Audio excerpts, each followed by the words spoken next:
In urban gardening, when you can't go out, you got to go up. Vertical gardening, coming up on the Wisconsin Vegetable. Simple dog kennel crate. You want to obviously sanitize it, but you put 2 fence posts in the back, and it's got small grates for whatever you want to climb vertical. Cucumbers work well, gourds, other items. Go over here, you've got your small decorative trellis. You can pretty much put that anywhere you want. Here you've got an old baby gate that was broke that I put together, and this works well because you've got so many little holes for your vine plants to grab onto. 2 fence posts in the back, and usually we attach our fence posts to the trellises with either twine or zip ties, whichever is we have available. So that's another option if you have a lot of baby gates laying around. Over here, this was something we came up with this year. It's a fan grate trellis. What it is we recycle fans.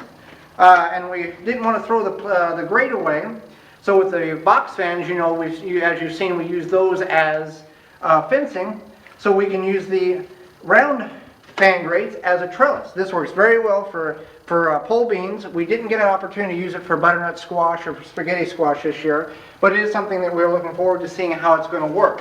So that's an option for you. Over here, another wonderful thing for trellises. When you see these, baby is the bottom of a baby crib the mattress sets on. Those work well for any climbing vegetables. We use about 3 or 4 of them in the garden. We also use what is sometimes referred to as a teepee trellis. 3 logs crossed into one another with rope wrapped around it. Works very well for small vegetables that like to climb, such as pole beans, cucumbers, tiger melons, jelly melons, and other small vegetables. Over here we've got a trellis that was made from the frame of actually a rose bush frame, but we took green mesh fencing and wrapped it around it, and that allowed our spaghetti squash to grow up very nicely. And as you can see at the top, we didn't cut any off. We just looped it around to allow the plants to give a little more vertical growth on that. Right here, this worked well for our gourds last year. It's just white fencing or edging for a decorative flower bed. That worked well. Again, put 2 fence posts or 2 rods through it. Since we used the bottom of the baby crib, we're going to use the sides too. You can put these both together, zip tie them, and you get a lot of vertical growth. If you need some assistance on getting your plants to crawl up it, you can use the fan grates as well, another option to assist the plants to grow, attach it to the baby frame, the baby crib. Right here, green bean pole trellis. Now you can buy them in the store for $30, or you can make your own with a piece of PVC pipe. This round piece, we're not sure what it is. We found it in the junk and knew what to do with it. And the top here, as you can see, just the top of an old lampshade. Some twine, and the beans love to crawl up it. Works very well, and I didn't spend $30 on it. Another sampling of a pole bean trellis, same concept. Top is a top of a lampshade, you got your string, and this is the base off of a folding chair. We took the pad off, and it works well, and you can just store it quite well. You drop it down and fold it up, and away you go. So some of the options that you have when it comes to growing vertical in the garden. For a complete showing of all of our trellises that we use in the garden, you can visit us on our Facebook page at Wisconsin Vegetable Gardeners, and under the 2011 trellises under the photo category.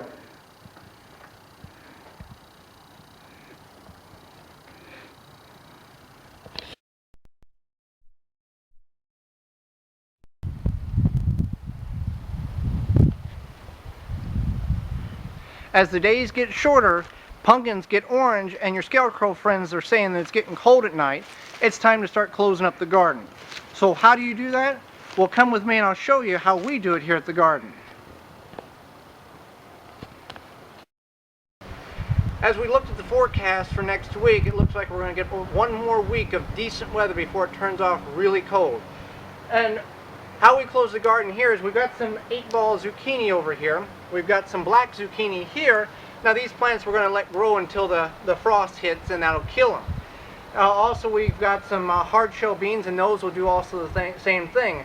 Now as you pan down that way and take a look, we've got a variety of different things here.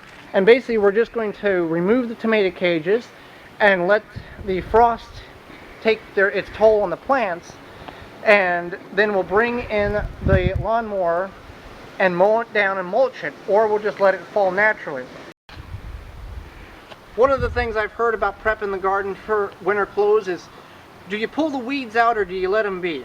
Well, if you're any type of gardener, you know no matter how many weeds you pull out in the fall, typically they've already put seed on and they fell to the ground and they're going to come up next spring no matter what you do.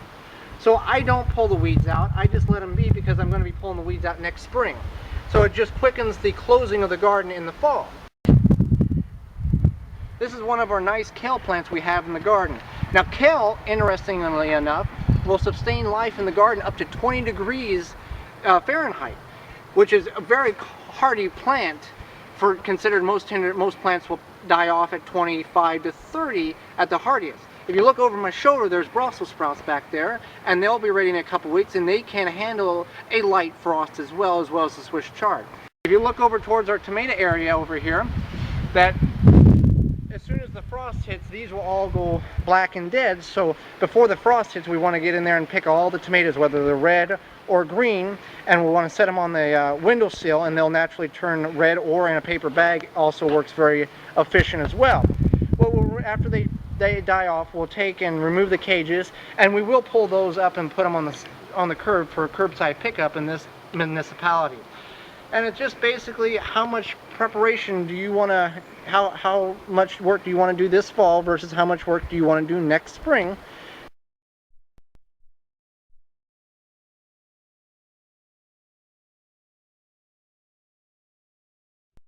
In the urban setting, you have to be creative. I invented this device this year. I call it a shelf trellis. Basically, it was limbs that the neighbor was going to throw out after he had pruned his trees.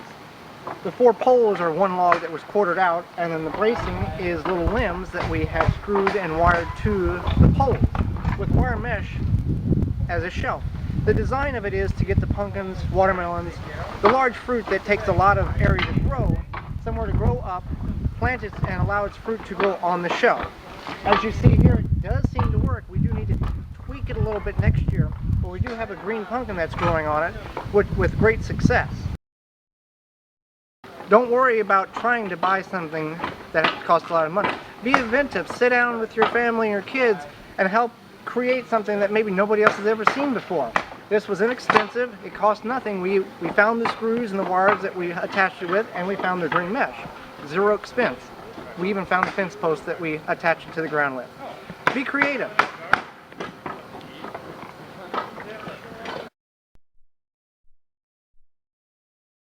Reusing useful items that people throw out every day here at the garden is something that we enjoy.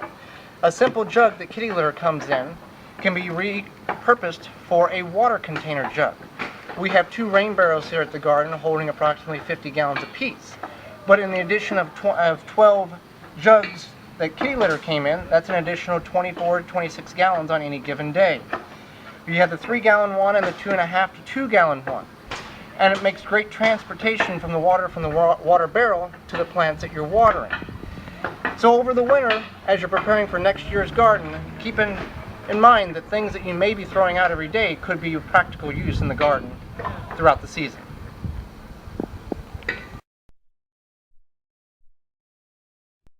Why pay big money for equipment that you can make yourself? Here at the garden, one of the things we've come up with and made ourselves is the triangular hoe.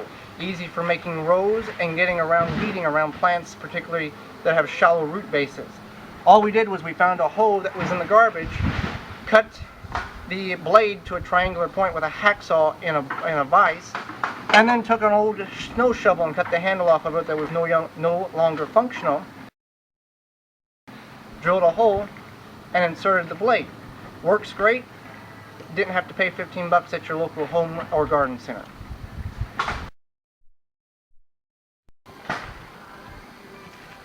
Well, that's all the time we have.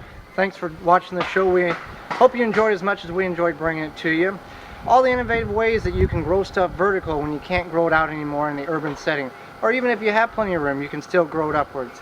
Well, for the Wisconsin Vegetable Gardener, I'm Joy Barrett, reminding you, take a child gardening and let the memories begin to grow.